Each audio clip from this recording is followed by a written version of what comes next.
Alice's Adventures in Wonderland by Lewis Carroll. All in the golden afternoon full leisurely we glide, for both our oars with little skill by little arms are plied, while little hands make vain pretence our wanderings to guide. Ah, cruel three, in such an hour, beneath such dreamy weather, to beg a tale of breath too weak to stir the tiniest feather. Yet what can one poor voice avail against 3 tongues together? Imperious Primer flashes forth her edict to begin it, in gentle tones Secunda hopes there will be nonsense in it, while Tertia interrupts the tale, not more than once a minute. Anon, to sudden silence won, in fancy they pursue the dream child moving through a land of wonders wild and new, in friendly chat with bird or beast, and heart believe it true. And ever as the story drained the wells of fancy dry, and faintly strove that wary one to put the subject by, the rest next time, it is next time, the happy voices cry. Thus grew the tale of Wonderland, thus slowly, one by one, its quaint events were hammered out, and now the tale is done, and home we steer a merry crew beneath the setting sun. Alice, a childish story take, and with a gentle hand lay it where childhood's dreams were twined in memory's mystic band, like pilgrims' withered wreath of flowers plucked in a far-off land. Chapter 1. Down the Rabbit Hole. Alice was beginning to get very tired of sitting by her sister on the bank, and of having nothing to do. Once or twice she had peeped into the book her sister was reading, but it had no pictures or conversations in it, and what is the use of a book, thought Alice, without pictures or conversations? So she was considering in her mind, as well as she could, for the hot day made her very sleepy and stupid, whether the pleasure of making a daisy chain would be worth the trouble of getting up and picking the daisies, when suddenly a white rabbit with pink eyes ran close by her. There was nothing so very remarkable in that, nor did Alice think it so very much out of the way to hear the rabbit say to itself, oh dear, I shall be late." When she thought it over afterwards, it occurred to her that she ought to have wondered at this, but at the time it all seemed quite natural. But when the rabbit actually took a watch out of its waistcoat pocket and looked at it and then hurried on, Alice started to her feet, for it flashed across her mind that she had never before seen a rabbit with either a waistcoat pocket or a watch to take out of it, and burning with curiosity, she ran across the field after it, and fortunately was just in time to see it pop down a large rabbit hole under the hedge. In another moment down went Alice after it, never once considering how in the world she was to get out again. The rabbit hole went straight on like a tunnel for some way, and then dipped suddenly down, so suddenly that Alice had not a moment to think about stopping herself before she found herself falling down a very deep well. Either the well was very deep, or she fell very slowly, for she had plenty of time as she went down to look about her and to wonder what was going to happen next. First, she tried to look down and make out what she was coming to, but it was too dark to see anything. Then she looked at the sides of the well and noticed they were filled with cupboards and bookshelves. Here and there she saw maps and pictures hung upon pegs. She took down a jar from one of the shelves as she passed.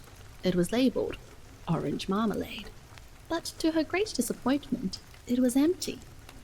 She did not like to drop the jar for fear of killing somebody, so managed to put it into one of the cupboards as she fell past it.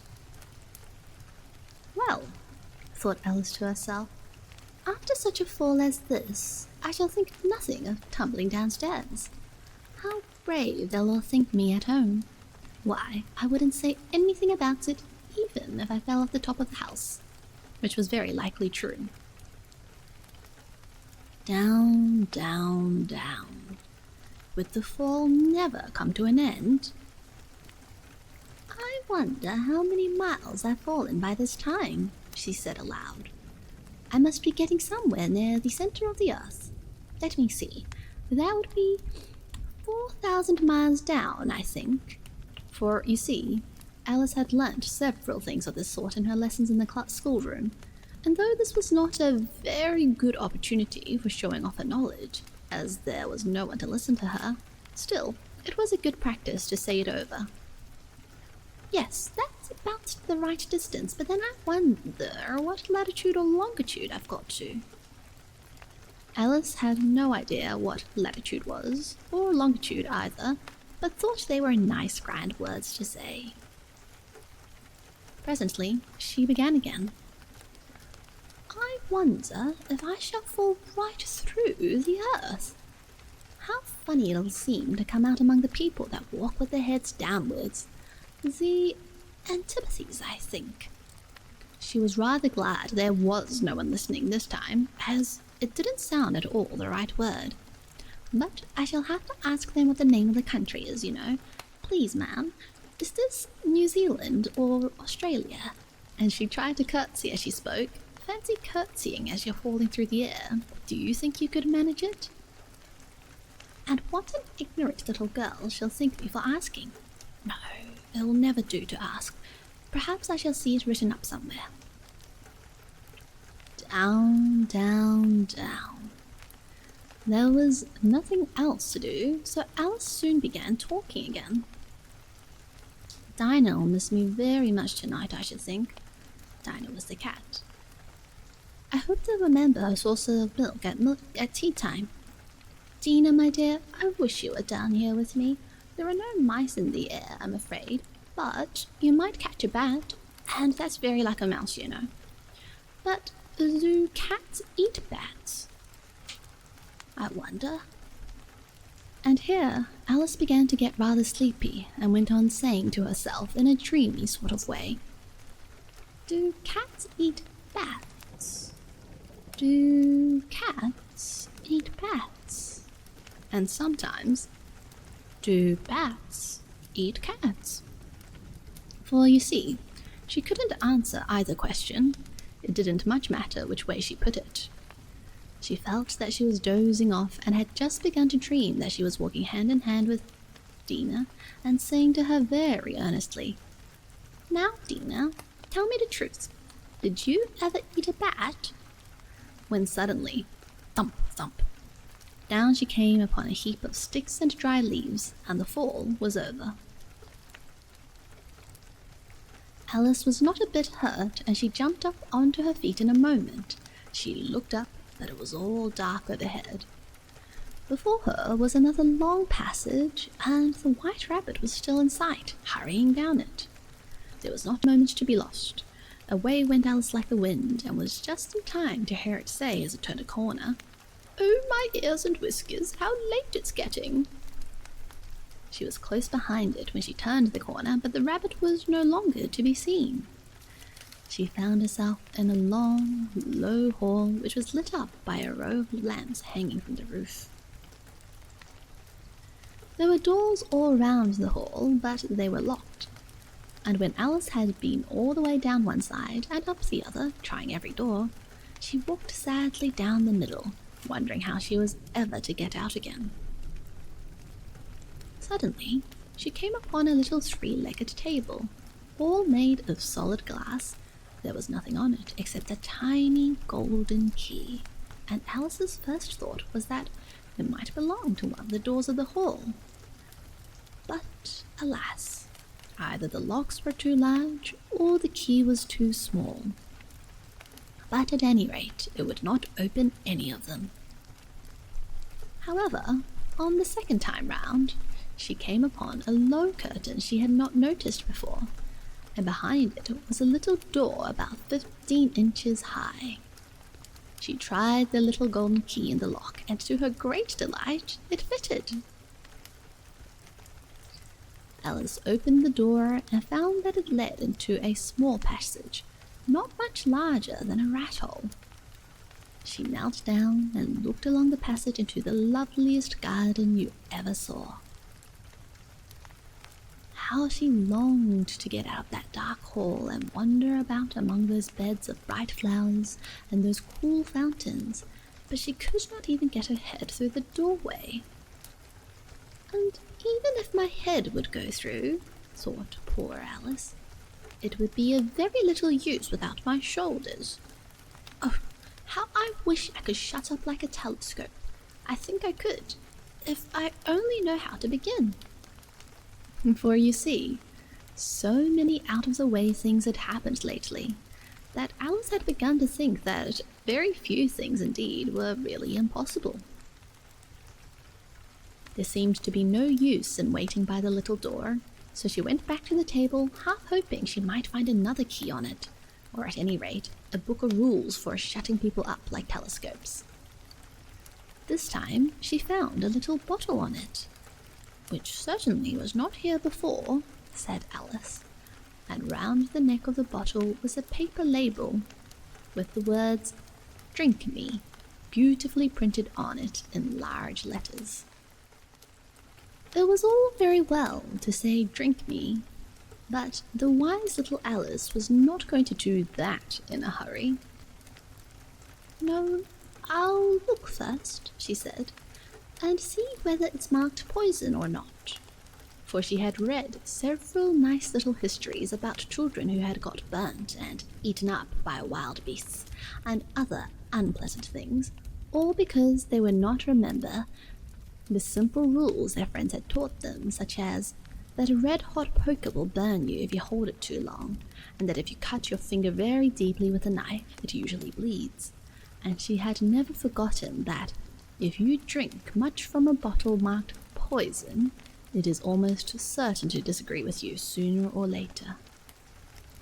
However, this bottle was not marked poison, so Alice ventured to taste it, and finding it very nice, it had in fact a sort of mixed flavour of cherry tart, custard, pineapple, roast turkey toffee, and hot buttered toast, she very soon finished it off.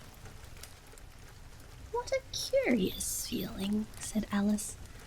"I must be shutting up like a telescope." And so it was indeed. She was now only 10 inches high, and her face brightened up at the thought that she was now the right size for going through the little door into that lovely garden. First, however, she waited for a few minutes to see if she was going to shrink any further. She felt a little nervous about this, for it might end, you know, said Alice to herself, in my going out altogether like a candle. I wonder what I should be like then.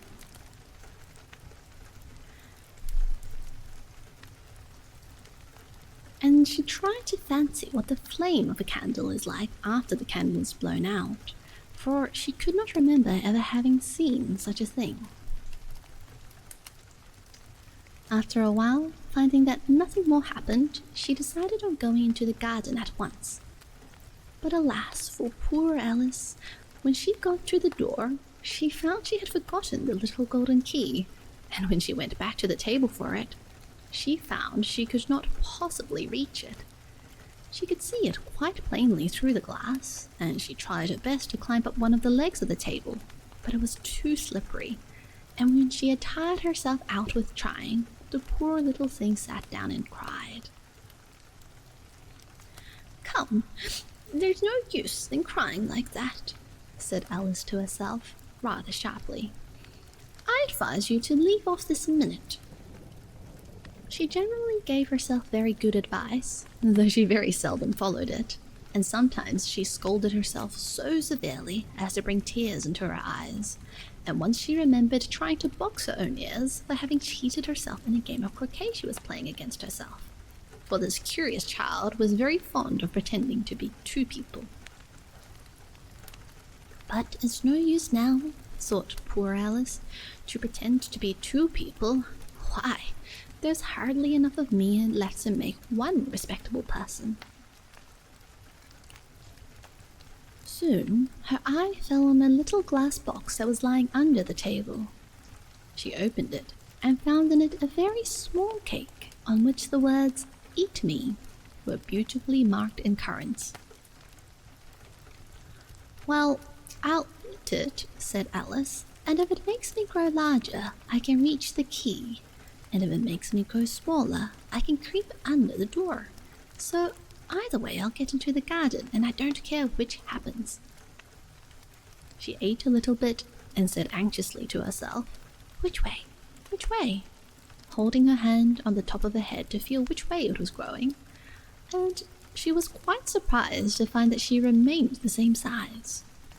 To be sure, this generally happens when one eats cake, but Alice had got so much into the way of expecting nothing but out-of-the-way things to happen that it seemed quite dull and stupid for life to go on in the common way. So she set to work and very soon finished off the cake. Chapter 2. The Pool of Tears. "Curiouser and curiouser," cried Alice. She was so much surprised that for the moment she quite forgot how to speak good English.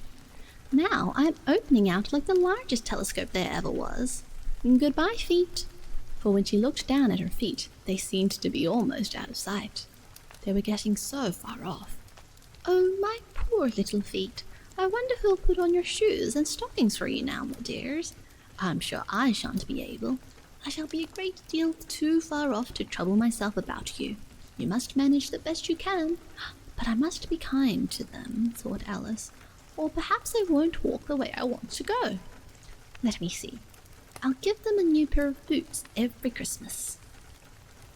And she went on planning to herself how she would manage it.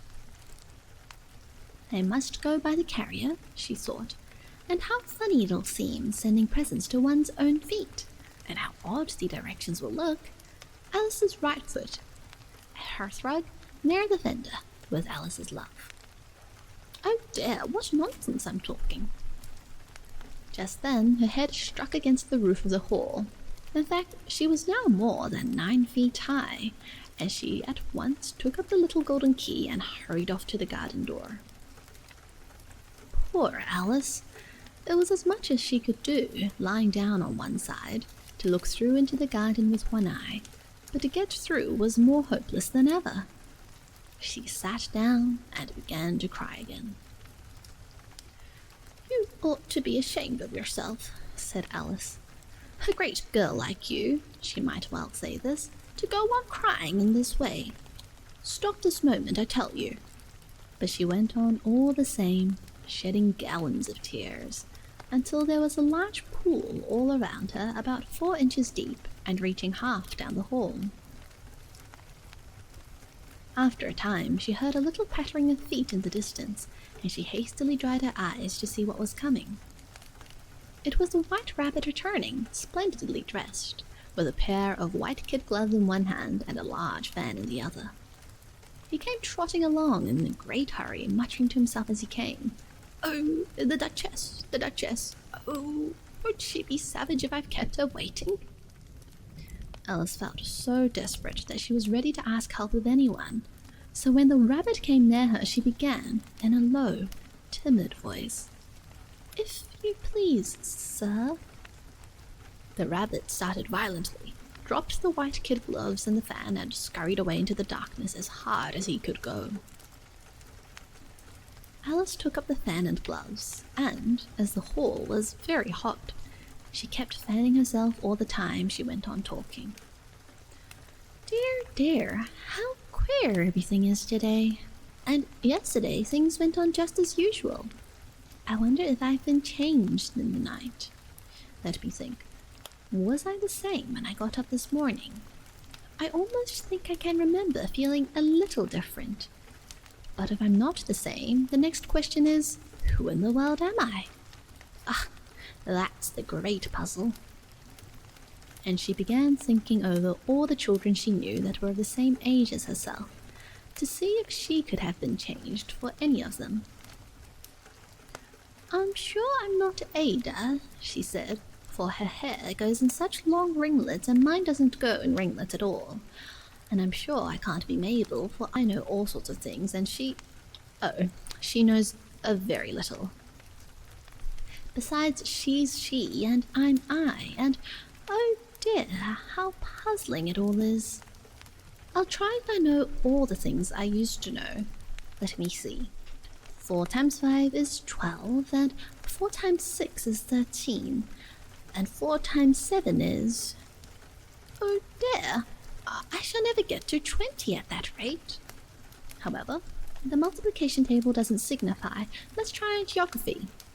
London is the capital of Paris, and Paris is the capital of Rome, and No, that's all wrong, I'm certain. I must have been changed for Mabel. I'll try and say, how doth the little... And she crossed her hands on her lap as if she were saying lessons and began to repeat it. But her voice sounded hoarse and strange, and the words did not come the same as they used to. How doth the little crocodile improving his shining tail, and pour the waters of the Nile on every golden scale?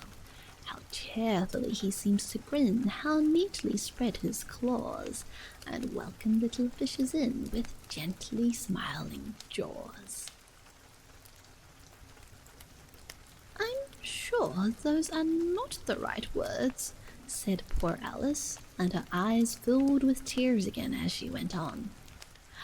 I must be Mabel after all, and I shall have to go and live in that poky little house, and have next to no toys to play with, and oh, ever so many lessons to learn. No, I've made up my mind about it. If I'm Mabel, I'll stay down here.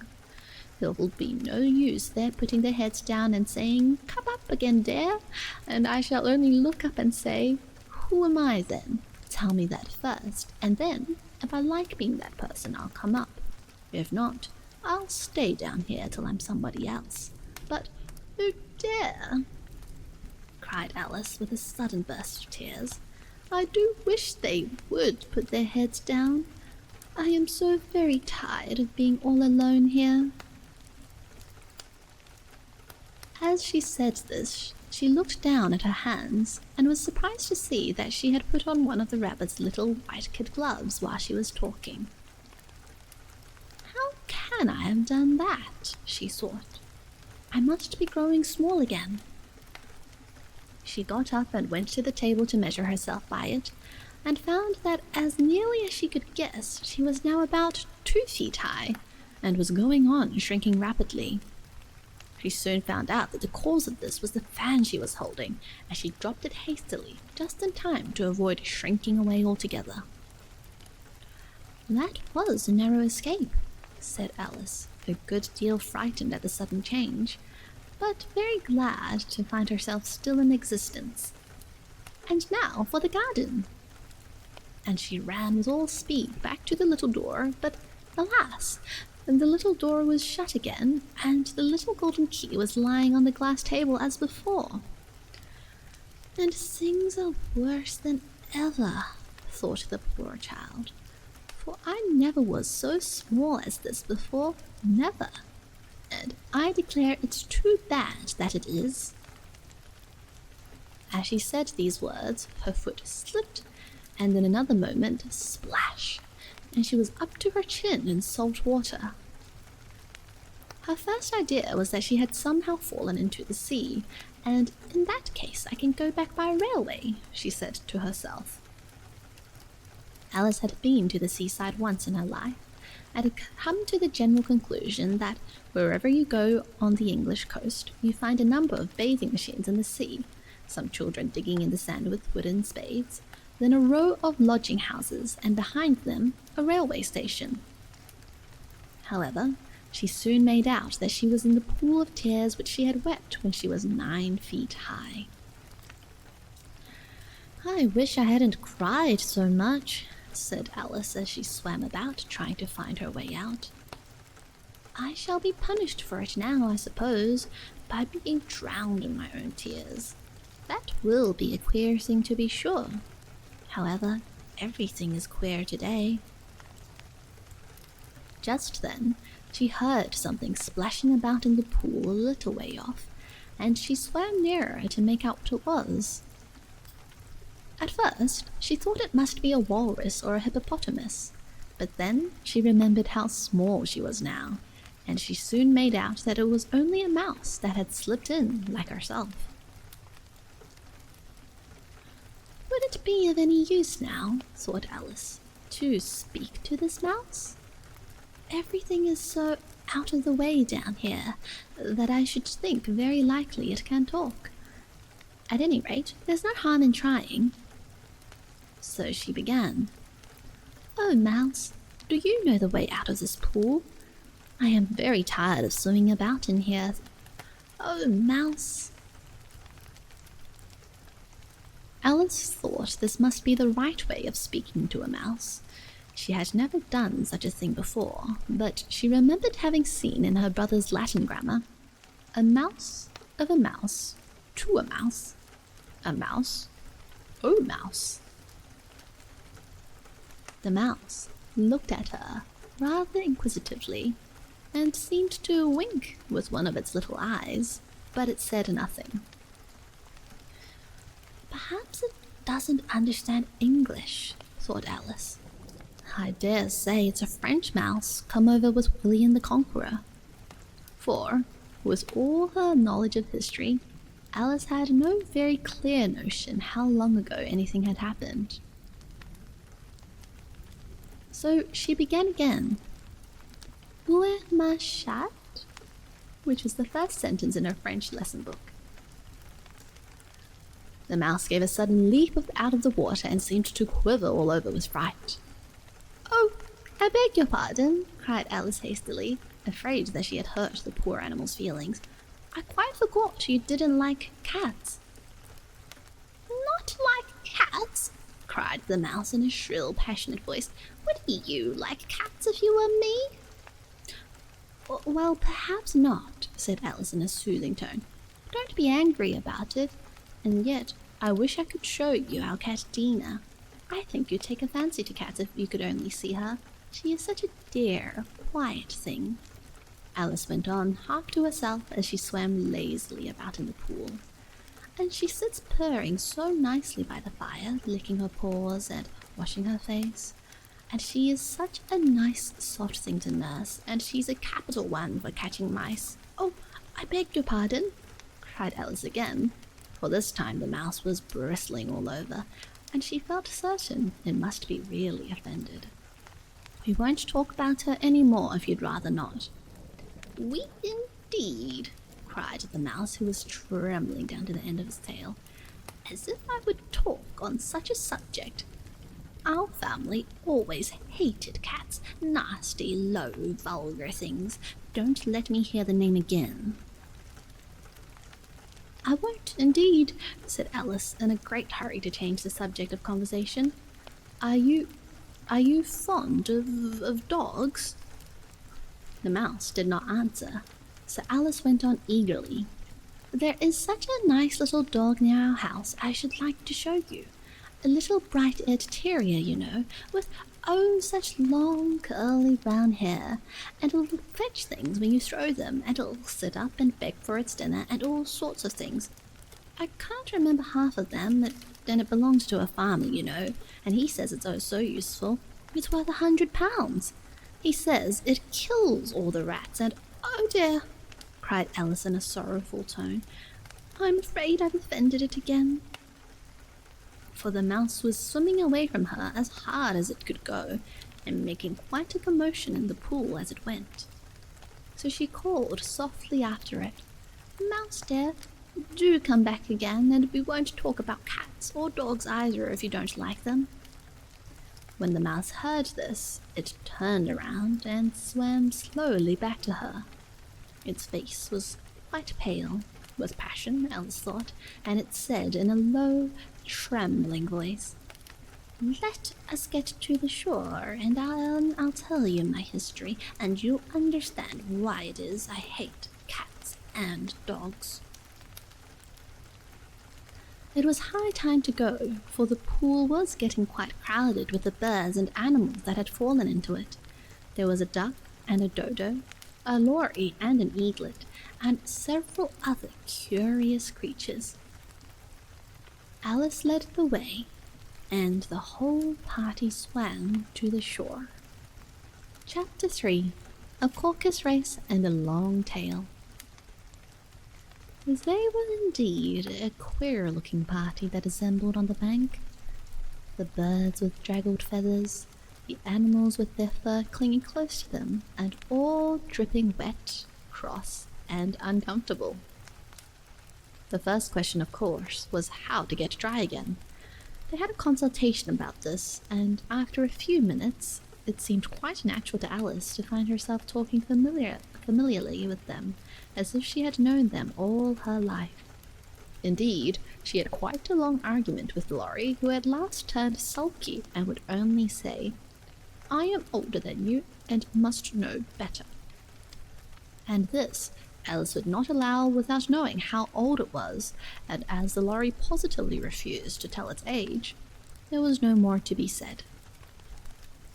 At last, the mouse, who seemed to be a person of authority among them, called out, "Sit down, all of you, and listen to me.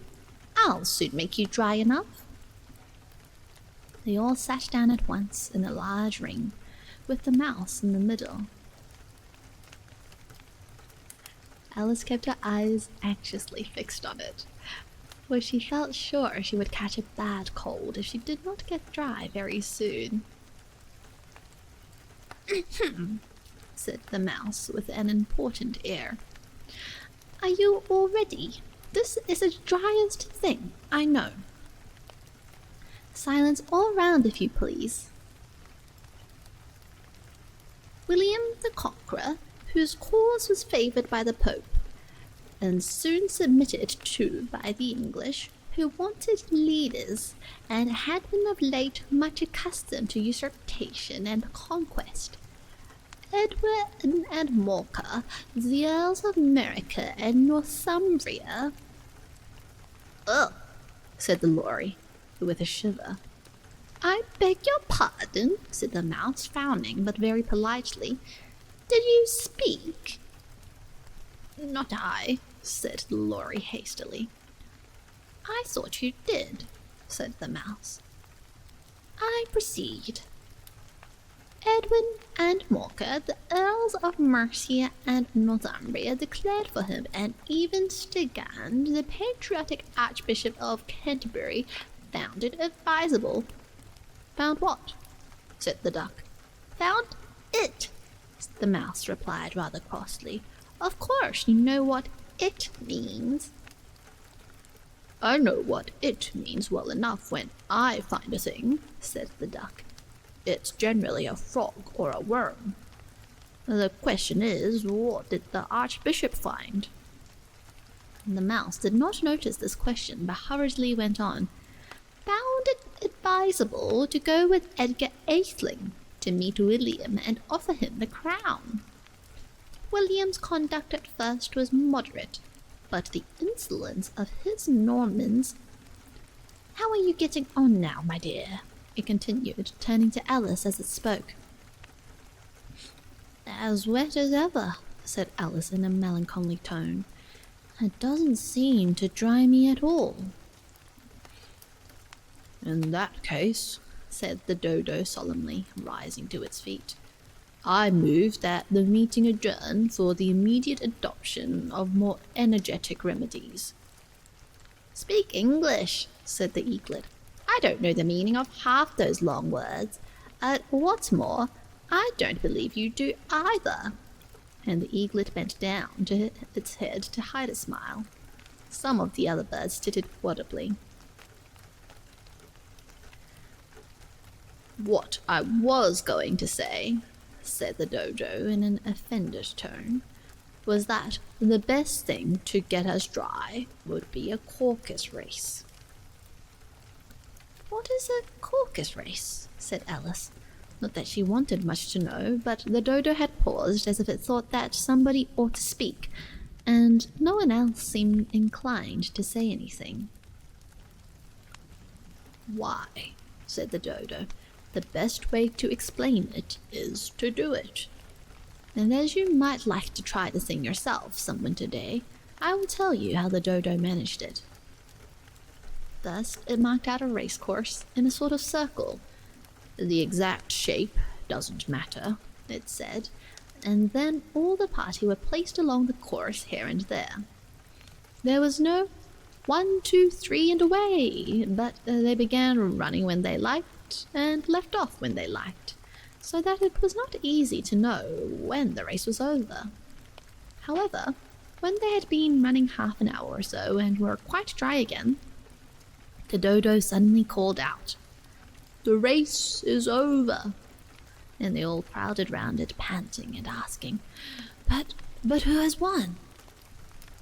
This question the dodo could not answer without a great deal of thought, and it sat for a long time with one finger pressed upon its forehead, the position in which you usually see Shakespeare in the pictures of him, while the rest waited in silence.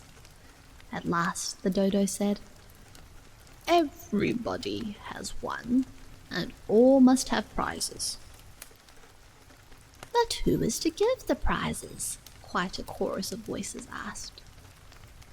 "Why, she, of course," said the dodo, pointing to Alice with one finger, and the whole party at once crowded round her, calling out in a confused way, "Prizes, prizes!"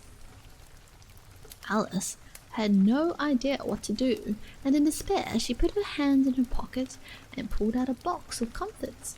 Luckily, the salt water had not got into it, and handed them round as prizes. There was exactly one apiece all round. "But she must have a prize herself, you know," said the mouse. "Of course," the dodo replied very gravely. "What else have you got in your pocket?" he went on, turning to Alice. "Only a thimble," said Alice sadly.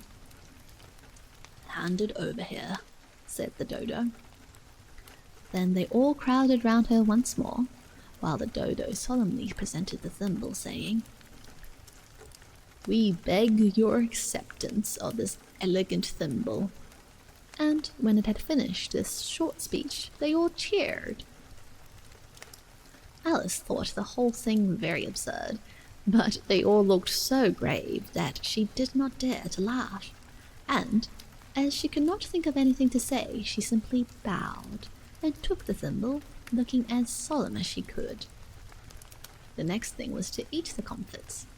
This caused some noise and confusion, as the large birds complained that they could not taste theirs, and the small ones choked and had to be patted on the back. However, it was over at last, and they sat down again in a ring, and begged the mouse to tell them something more. "You promised to tell me your history, you know," said Alice, "and why it is you hate C and D," she added in a whisper, half afraid that it would be offended again. "Mine is a long and a sad tale," said the mouse, turning to Alice and sighing.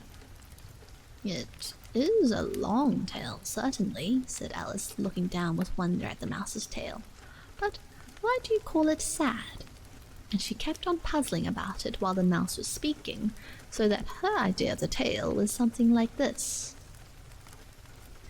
"Fury said to a mouse that he met in the house, 'Let us both go to law. I will prosecute you. Come, I'll take no denial. We must have a trial. For really this morning I've nothing to do.' Said the mouse to the cur, 'Such a trial, dear sir, with no jury or judge, would be the wasting of our breath.' 'I'll be judge, I'll be jury,' said cunning old Fury.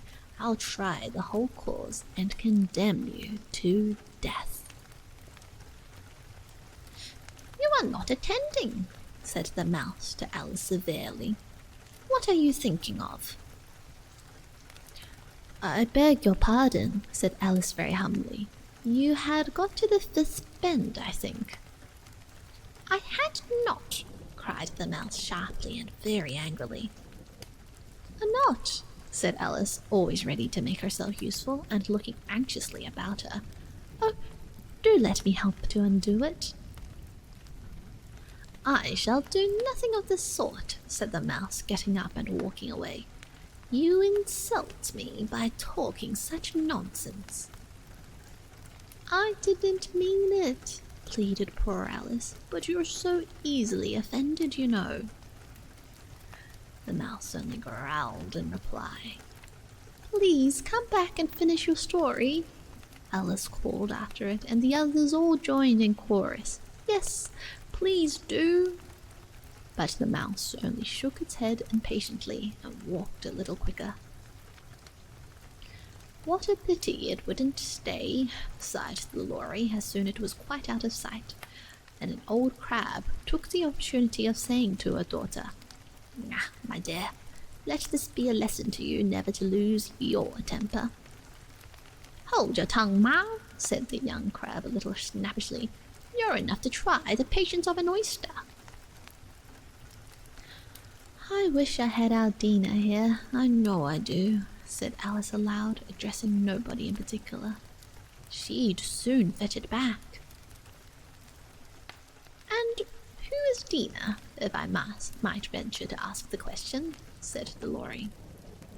Alice replied eagerly, for she was always ready to talk about her pet. Dina's our cat, and she's such a capital one for catching mice you can't think. And oh, I wish you could see her after the birds.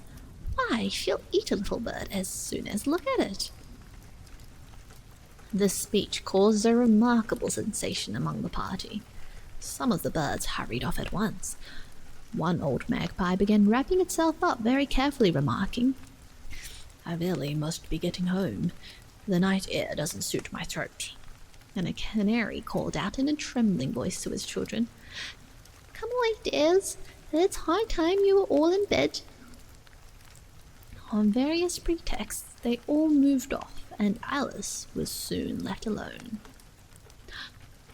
I wish I hadn't mentioned Dina, she said to herself in a melancholy tone. Nobody seems to like her down here, and I'm sure she's the best cat in the world. Oh, my dear Dina, I wonder if I shall ever see you any more. And here poor Alice began to cry again, for she felt very lonely and low-spirited. In a little while, however, she again heard a little pattering of footsteps in the distance, and she looked up eagerly, half hoping that the mouse had changed his mind and was coming back to finish his story. Chapter 4. The Rabbit Sends a Little Bill. It was the White Rabbit trotting slowly back again and looking anxiously about as it went, as if it had lost something, and she heard it muttering to itself, The Duchess! The Duchess! Oh, my dear paws! Oh, my fur and whiskers! She'll get me executed as sure as ferrets are ferrets. Where can I have dropped them, I wonder? Alice guessed in a moment that it was looking for the fan and the pair of white kid gloves, and she was very good-naturedly began hunting about for them. But they were nowhere to be seen. Everything seemed to have changed since her swim in the pool, and the great hall with the glass table and the little door had vanished completely. Very soon, the rabbit noticed Alice as she went hunting about and called out to her in an angry tone, Why, Mary Ann, what are you doing out here? Run home this moment and fetch me a pair of gloves and a fan. Quick now! And Alice was so much frightened that she ran off at once in the direction it pointed to, without trying to explain the mistake it had made. He took me for his housemaid, she said to herself as she ran. How surprised he'll be when he finds out who I am. But I'd better take him his fan and gloves, that is, if I can find them. As she said this, she came upon a neat little house, on the door of which was a bright brass plate with the name W. Rabbit engraved upon it. She went in without knocking, and hurried upstairs in great fear lest she should meet the real Mary Ann, and be turned out of the house before she had found the fan and gloves. How queer it seems, Alice said to herself, to be going messages for a rabbit. I suppose Dina will be sending me on messages next. And she began fancying the sort of thing that would happen. Miss Alice, come here directly and get ready for your walk. Coming in a minute, nurse, but I've got to see that the mouse doesn't get out. Only I don't think, Alice went on, that they'd let Dina stop in the house if it began ordering people about like that. By this time, She had found her way into a tidy little room with a table in the window, and on it, as she had hoped, a fan and 2 or 3 pairs of tiny white kid gloves. She took up the fan and a pair of the gloves and was just going to leave the room when her eye fell upon a little bottle that stood near the looking-glass. There was no label this time with the words "Drink me," but nevertheless she uncorked it and put it to her lips. "I know something interesting is sure to happen," she said to herself, "whenever I eat or drink anything, so I'll just see what this bottle does. I do hope it'll make me grow large again, for really I'm quite tired of being such a tiny little thing." It did so indeed, and much sooner than she had expected. Before she had drunk half the bottle, she found her head pressing against the ceiling, and had to stoop to save her neck from being broken. She hastily put down the bottle, saying to herself, "It's quite enough. I hope I shan't grow any more. As it is, I can't get out at the door. I do wish I hadn't drunk quite as so much." Alas, it was too late to wish that. She went on growing and growing, and very soon had to kneel down on the floor. In another minute there was not even room for this, and she tried the effect of lying down, with one elbow against the door, and the other arm curled around her head. Still she went on growing, and as a last resource, she put one arm out of the window and one foot up the chimney and said to herself, "Now I can do no more. Whatever happens, what will become of me?" Luckily for Alice, the little magic bottle had now had its full effect, and she grew no larger. Still, it was very uncomfortable, and as there seemed to be no sort of chance of her ever getting out of the room again, no wonder she felt unhappy. It was much pleasanter at home, thought poor Alice, when one wasn't always growing larger and smaller and being ordered about by mice and rabbits. I almost wish I hadn't gone down that rabbit hole, and yet, it's rather curious, this sort of life. I do wonder what can have happened to me. When I used to read fairy tales, I fancied that kind of thing never happened, and now here I am in the middle of one. There ought to be a book written about me, now there ought, and when I grow up I'll write one. But I'm grown up now," she added in a sorrowful tone. "At least, there's no room to grow up any more here." But then, thought Alice, shall I never get any older than I am now?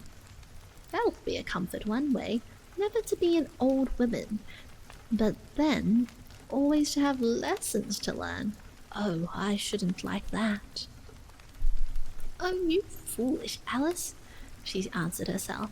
"How can you learn lessons in here? Why, there's hardly room for you, and no room at all for any lesson books." And so she went on, taking first one side, and then the other, and making quite a conversation of it altogether. But after a few minutes she heard a voice outside and stopped to listen. Mary Ann," said the voice, "fetch me my gloves this moment." And then came a little pattering of feet on the stairs. Alice knew it was the rabbit coming to look for her, and she trembled till she shook the house, quite forgetting that she was now about 1,000 times as large as a rabbit, and had no reason to be afraid of it. Presently, the rabbit came up to the door and tried to open it, but as the door opened inwards and Alice's elbow was pressed hard against it, that attempt proved a failure. Alice heard it say to itself, "Then I'll go round and get in at the window." "That you won't," thought Alice, and after waiting till she fancied she heard the rabbit just under the window, she suddenly spread out her hand and made a snatch in the air. She did not get hold of anything, but she heard a little shriek and a fall and a crash of broken glass, from which she concluded that it was just possible it had fallen into a cucumber frame, or something of the sort. Next came an angry voice, the rabbit's. "Pat! Pat! Where are you?" And then a voice she'd never heard before. "Sure, then I'm here, digging for apples, your honour." digging for apples indeed, said the rabbit angrily. Here, come and help me out of this. Sounds of more broken glass. Now, tell me, Pat, what's that in the window? Sure, it's an arm, Your Honor. He pronounced it arm. An arm, you goose? Who ever saw one that size? Why, it fills the whole window. Sure it does, Your Honor, but it's an arm for all that. Well, it's got no business there at any rate. Go, and take it away. There was a long silence after this, and Alice could only hear whispers now and then, such as, Sure, I don't like it, Your Honor, at all. Do as I tell you, you coward. And at last she spread out her hands again and made another snatch in the air. This time there were 2 little shrieks and more sounds of broken glass. What a number of cucumber frames there must be, thought Alice. I wonder what they'll do next. As for pulling me out of the window, I only wish they could. I'm sure I don't want to stay in here any longer. She waited for some time without hearing anything more. At last came a rumbling of little cartwheels and the sound of a good many voices all talking together. She made out the words, Where's the other ladder? Why, I hadn't to bring but one. Bill's got the other. Bill, fetch it here, lad. Here, put 'em up at this corner. No, tie 'em together first. They don't reach half high enough yet. Oh, they'll do well enough, don't be particular. Here, Bill, catch hold of this rope.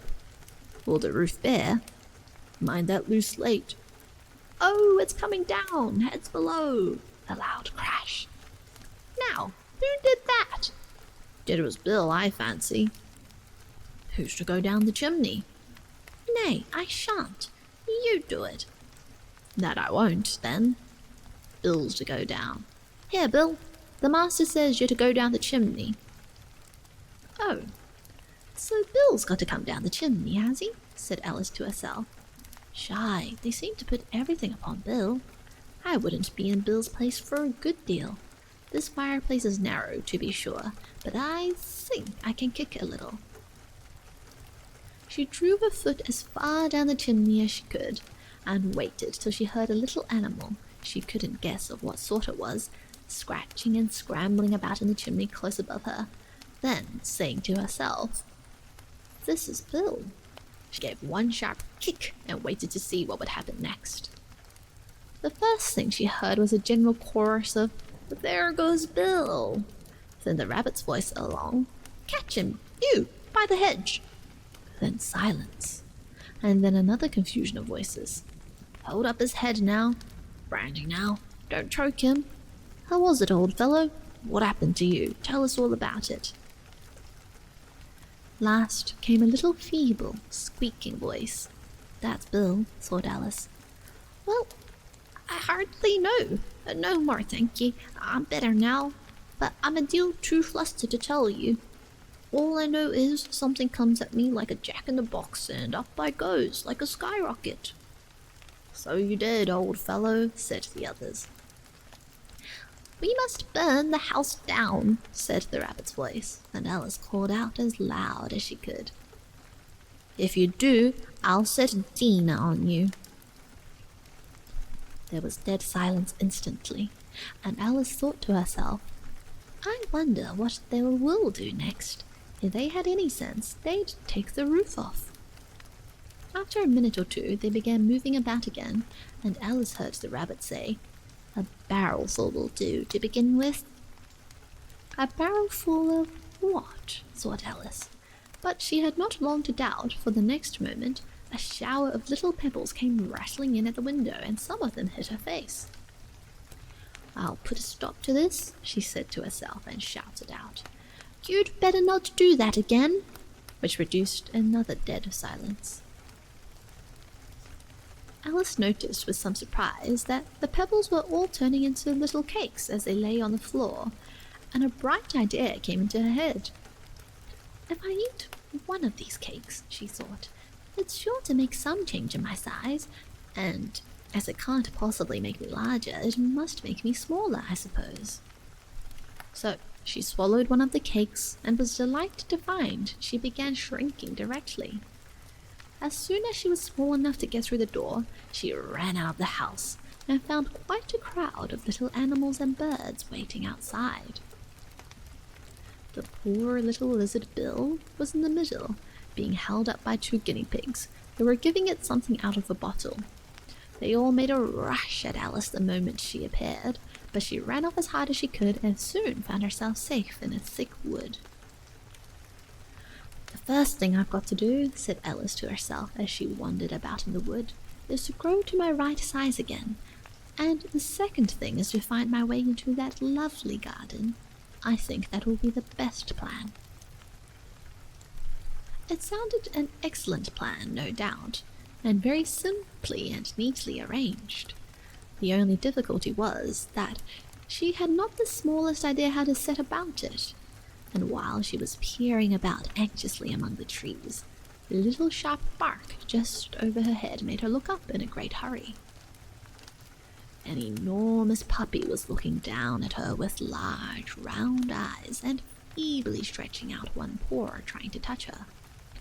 "Poor little thing," said Alice in a coaxing tone, as she tried hard to whistle to it, but she was terribly frightened all the time at the thought that it might be hungry, in which case it would be very likely to eat her in spite of all her coaxing.